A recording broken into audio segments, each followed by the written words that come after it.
Hi, everyone. It's Wendy Weingarten again, president of the AFT. The carefree days of summer are anything but for many student loan borrowers.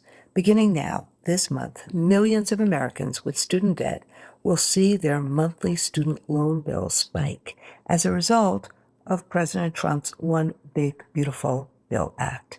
We're asking our members who have been directly affected to tell their stories because the administration, uncharacteristically, by the way, doesn't want to see what this change has led to in that big, beautiful bill. We heard from Jessica Newell, who's a school counselor. She was paying $90 a month for student debt under the SAVE plan, but the Trump administration gutted that plan for borrowers' relief, and now her monthly bill is $646. These changes are hurting millions of college goers and graduates who hold student debt, and that's why we must show what a travesty this is, particularly in the midst of an affordability crisis that 90% of Americans are concerned about and say that they cannot afford.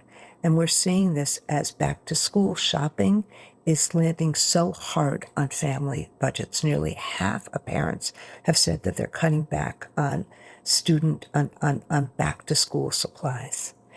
This week, also, our allies in the Senate were busy. Frankly, many senators were busy trying to stop President Trump's dismantlement of the special education functions from the Department of Education. And you can help us by basically telling their senators that they need to get our special needs students the resources they need.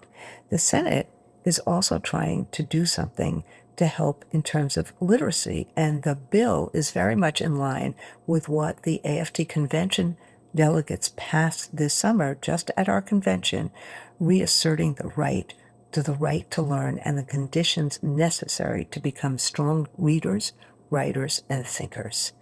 The AFT, as we've said before, has recently reached a high watermark, 1.875 million people.